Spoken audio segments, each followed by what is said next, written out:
Bismillahirrahmanirrahim. Assalamualaikum warahmatullahi wabarakatuh. Alhamdulillahirabbil alamin wa bihi nasta'inu ala umuri dunya waddin wassalatu wassalamu ala asyrofil anbiya'i wal mursalin amma ba'd. Baik, anak-anakku yang berbahagia, alhamdulillah pada kesempatan hari ini kita masih diberikan waktu, kesempatan, kesehatan sehingga bisa bertatap muka untuk mempelajari pelajaran yang kita sayangi ini, yaitu apa? Pelajaran Al-Quran Hadis.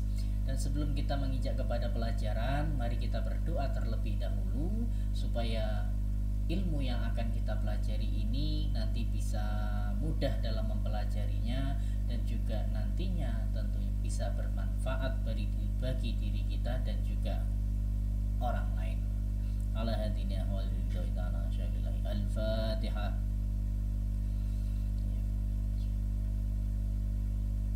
Amin amin ya rabbal alamin. Baik, anak-anakku yang berbahagia, tentunya kita sudah mengetahui bahwasanya Al-Quran merupakan salah satu pedoman hidup bagi manusia. Nah, tentunya bagi kita sebagai manusia yang mana pengen atau yang menginginkan jalannya itu terarah, yang pengen jalannya itu bisa lurus sampai dengan tujuannya, tentunya kita harus berpegang pada tuntunan hidup, yaitu apa? Ya, dari Al-Quran dan hadis. Maka tidak salah dalam kita mempelajari Al-Quran dan hadis ini harus kita semangat, kita harus sungguh-sungguh. Baik, pada kesempatan hari ini kita akan mempelajari tentang Al-Quran. Tentang apa? Yaitu harus fasih dalam membaca Al-Quran dengan tajwid yang baik dan benar. Karena dengan kita membaca Al-Quran dengan baik dan benar, itu merupakan nantinya akan membentuk sikap disiplin dalam kehidupan kita sehari-hari. Nah, dengan tujuan apa kita mempelajari ini?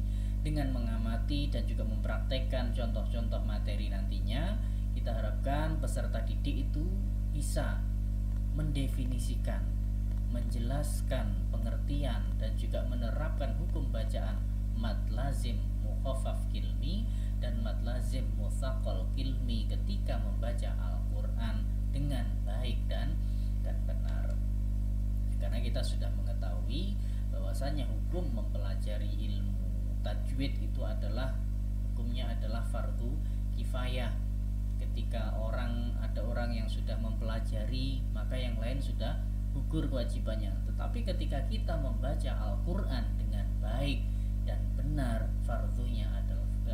hukumnya adalah fardu ain, yang mana setiap orang harus diwajibkan bisa membaca Al-Quran dengan baik dan benar. Karena sudah kita ketahui bahwasanya ketika kita membaca Al-Quran dengan baik dan benar, pahalanya itu akan dilipat gandakan. Bahwasanya ketika kita membaca satu huruf saja, diberikan satu huruf saja kita membaca Al-Quran, tiap hurufnya diganjar atau diberikan pahala sebanyak 10 kebaikan. Dan setiap hari kita berapa huruf yang kita baca, satu ayat berapa huruf yang kita baca, tinggal dikalikan dengan 10 kebaikan setiap hurufnya. Tentunya pahala Al-Quran yang sangat banyak ini jangan sampai kita lewatkan dengan membaca Al-Quran dengan baik dan benar. Baik, sebelum kita mempelajari tentang mad lazim mukhaffaf kilmi, kita mengingat terlebih dahulu apa itu mad. Mad itu adalah bacaan panjang. Dan mad sendiri terbagi dua, ada mad asli dan mad far'i. Nah, mad lazim mukhaffaf ini termasuk adalah mad far'i atau mad cabang-cabangnya dari mad asli. Nah, seperti apa sebenarnya definisi dari mad lazim itu? Secara bahasa, mad artinya panjang, lazim artinya pasti atau wajib, mukhaffaf artinya diringankan, kilmi artinya kata. Nah, maka secara istilah diartikan huruf mad yang diiringi huruf yang berharokat sukun dalam satu kata dan tidak diidghamkan. Jadi ketika ada huruf mat kemudian diiringi atau bertemu dengan huruf yang harokatnya itu sukun, dan huruf mat dan huruf yang harokatnya sukun ini berada di dalam satu kata, maka bacaan ini ketika membaca dibaca panjang dan tidak diidghamkan. Baik, sekarang kita melihat bagaimana sih contohnya. Contoh dari mad lazim mukhaffaf kilmi.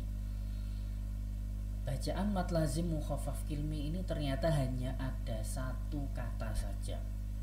Jadi katanya hanya di kata yang kita beri garis atau kita beri tanda merah, yaitu terdapat di surah Yunus ayat 51.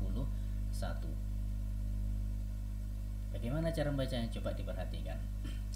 A'udzu billahi minasy syaithanir rajim.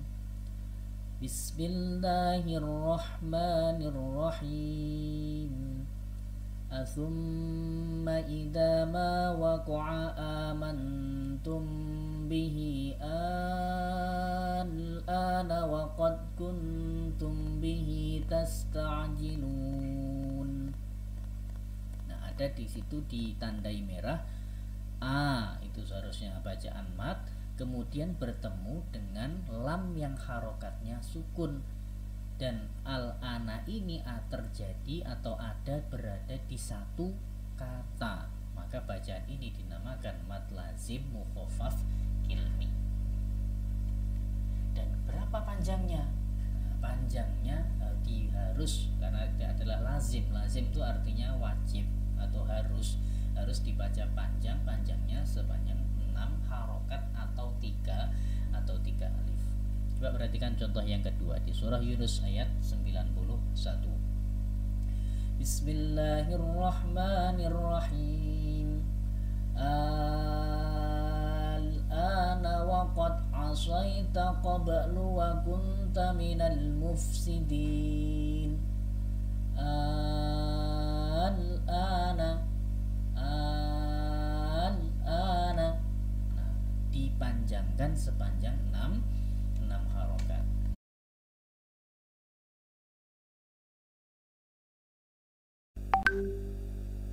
Baik, yang kedua kita akan membahas terkait dengan mad lazim mutsaqqal kilmi. Kalau tadi mad lazim mukhaffaf kilmi, sekarang kita bahas mad lazim mutsaqqal kilmi. Pengertiannya apa? Pengertian secara bahasanya adalah mad artinya panjang, lazim artinya pasti atau wajib, mutsaqqal diberatkan. Kalau tadi mukhaffaf itu diringankan, ini mutsaqqal diberatkan. Kilmi tetap dalam satu kata.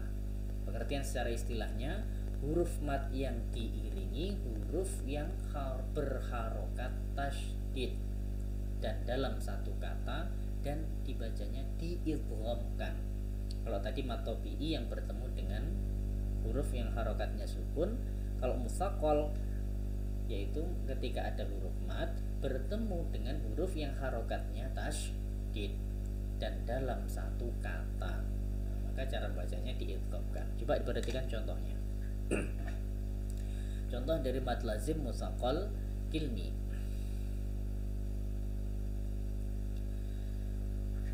A'udzu billahi minasy syaithanir rajim.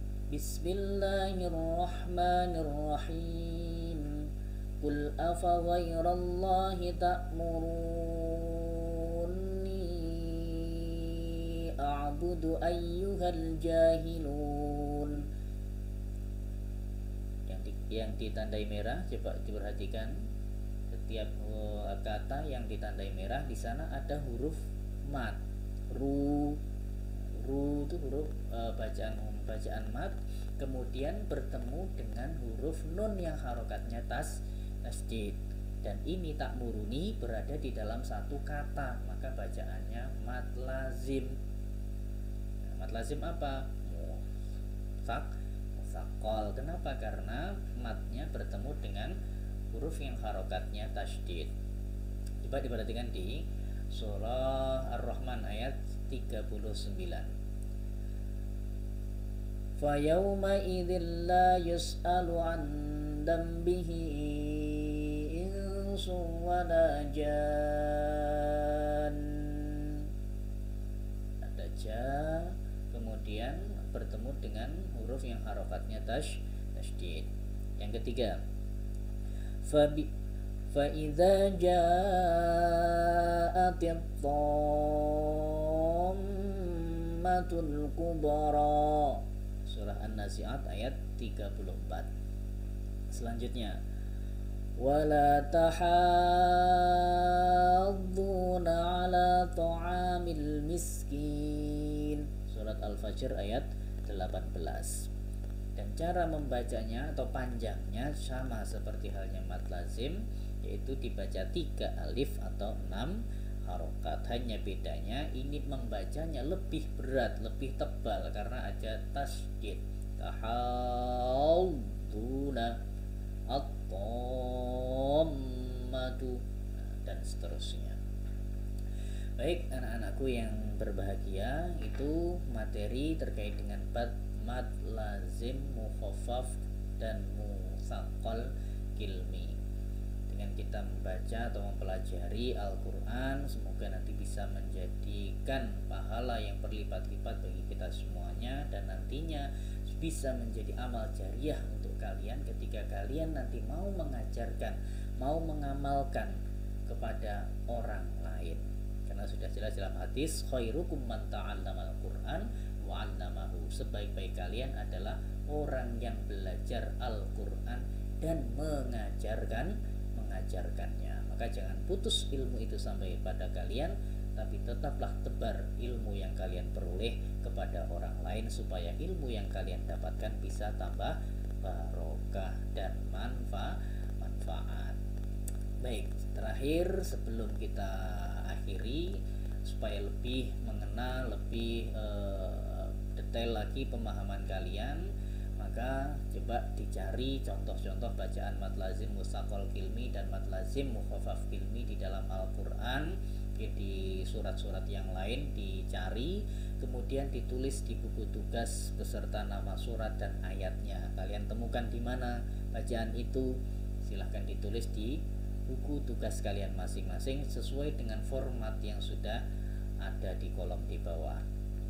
Baik teman-temanku, semoga ilmu yang kita pelajari pada hari ini bisa bermanfaat dan tentunya bisa menjadi jariah bagi kita semuanya. Amin amin ya rabbal alamin. Selamat dan semoga sukses, dan akhiran kurang lebihnya kami mohon maaf. Wassalamualaikum warahmatullahi wabarakatuh.